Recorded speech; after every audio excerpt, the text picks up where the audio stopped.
자, 다음 사건 짚어보죠. 오늘 스승의 날인데 이 학생이 선생님을 폭행하는 일이 벌어졌군요. 오늘 5월 15일 스승의 날입니다. 이 스승의 날에 이런 사건을 전하게 된 것도 참 안타까운 마음인데요. 해당 사건은 지난 4월 28일 일어났습니다. 부산 서구의 한 초등학교에서요. 교사 A씨가 학생들의 싸움을 말리는 과정. 그러니까 이미 학생들이 싸움이 있었고 당연히 교사로서 이 싸움을 저지하는 과정에서 남학생 B군에게 여러 차례 이 여교사가 머리와 목 부위를 이제 폭행을 당하게 된 겁니다. 당시 이 B군이 옆반 친구의 안경을 뺏고 목도 조르는 등 위험한 행동을 하고 있어서 이 해당 담임 교사로서는 즉시 분리하면서 이것을 말릴 필요성이 있던 상황이었는데 오히려 이 B군은 가방을 든 채 이 해당 교사를 노려보기까지 했다고 합니다. 교수님에게 욕설도 퍼부었고요. 선생님의 머리채도 잡는 그런 정말 안타까운 일이 벌어졌는데 이후 학생들이 이걸 목격하면서 옆반 교사가 달려와서 이제 이 상황은 일단락됐지만 해당 교사의 정신적인 충격은 어마어마한 상태였습니다. 네, 뭐 정신적 충격도 물론이고 이 몸도 좀 다치셨을 것 같은데요. 당시 얼굴과 목 등의 부상을 입었습니다. 전치 2주의 치료를 요하는 그런 부상을 입은 것으로 지금 확인이 되었었는데요. 병가를 냈다가 지난 2일부터는 다시 출근을 해서 학교에 복귀한 상태지만 여전히 정신적인 그런 트라우마와 고통을 호소하고 있는 상태입니다. 자, 그런데 오히려 이 학생이 선생님을 고발했다고요? 이 부분이 또 참 안타깝습니다. 이제 이런 학교에서 교권이 침해되는 그런 상황이 발생을 하면은요, 학교 측에서는 교권보호위원회를 개최할 수 있습니다. 이 교권보호위원회를 열겠다라고 이 교사 측에서 발을 하자 오히려 이 해당 학생의 부모가 아동학대로 역으로 이 교사를 신고한 겁니다. 이 교권보호위원회가 제대로 진행이 되는 부분도 참 실효성이 없다는 지적이 있는데 오히려 아동학대로 고소까지 당하자 선생님은 정말 정신적인 충격이 너무나도 크고 계속해서 이 교직을 이어갈 수 있을지 정말 자괴감이 든다는 입장도 밝히고 있습니다. 자, 학생 측이 고소를 했다면 그럼 이 선생님은 지금 수사를 받아야 되는 겁니까? 그렇죠. 일단 아동학대에 대한 부분이 고소가 되었기 때문에 수사기관에서는 조사를 실행할 수밖에 없어 보입니다.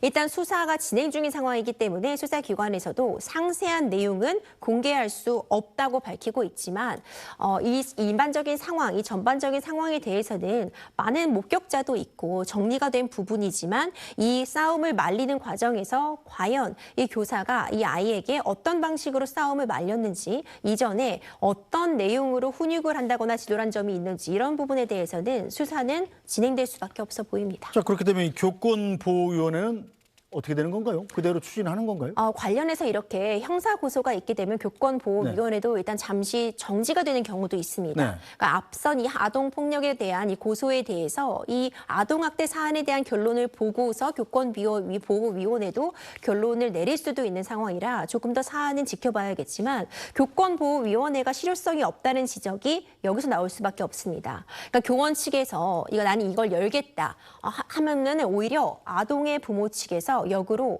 고소를 하게 되는 그런 빌미만을 만들어준다는 지적을 피할 수가 없거든요. 그리고 실제로 교권보호위원회에서 내려지는 그 처분 결정들도 너무 약하다는 지적이 계속 나오고 있습니다. 사실 선생님은 아동을 처벌하려는 의도보다는 진심 어린 사과를 요구하시는 경우가 더 많은데 교권보호위원회에서 아동과 부모에게 사과하라. 이런 결정을 함께 내린다고 해도 실제로 사과하지 않았을 때 강제할 방법도 없고 솜방망이 어떤 처분 등에 그치다 보니까 오히려 선생님만 더 피해를 보고 있다는 지적도 나오고 있습니다. 자, 그럼 교사를 폭행한 이 학생은 아무런 처벌을 받지 않는 건가요? 일단 이선 사건과 관련해서 수사가 진행 중이기 때문에 조금 더 지켜볼 필요성은 있어 보입니다. 일단 동선은 분리하겠다고 바뀌었습니다. 교권보호위원회가 열리기 전이라고 해도요. 이제 이 교장 측에서 이런 사건이 발생하게 되면 즉각 학생과 교사는 분리할 수 있거든요. 하지만 지금 초등학교에서 발생한 일이고요. 학생의 수업권 같은 부분들이 보장돼야 되기 때문에 어떤 동선에 대한 분리 이 정도 외에는 실질적으로 현 상황에서 이 해당 아동에게 내릴 수 있는 처분도 마땅치 않다는 것이 또 교육 당국이라는 지적도 있습니다. 네, 자, 스승의 날에 이런 소식 전해드려서 참 저도 씁쓸한데 이런 일이 자주 더 늘어난 것 같죠? 네, 정말 씁쓸합니다. 교권이 어디까지 떨어질 수 있는가 이런 이야기까지 나옵니다. 원래 스승의 날 저도 학창 시절 생각해 보면 일찍 학교 가서 학생들이랑 예쁘게 교실도 꾸며놓고 이랬던 기억이 났는데요.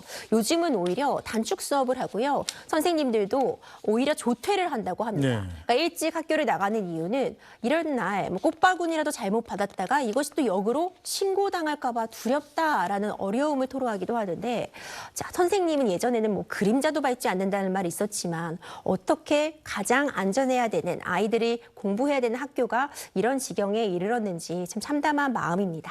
알겠습니다. 오늘 말씀 여기까지 듣죠. 임주혜 변호사 말씀 잘 들었습니다. 네, 오늘 뉴스 브리핑은 여기서 모두 마치겠습니다. 저희는 내일 다시 찾아뵙겠습니다. 고맙습니다.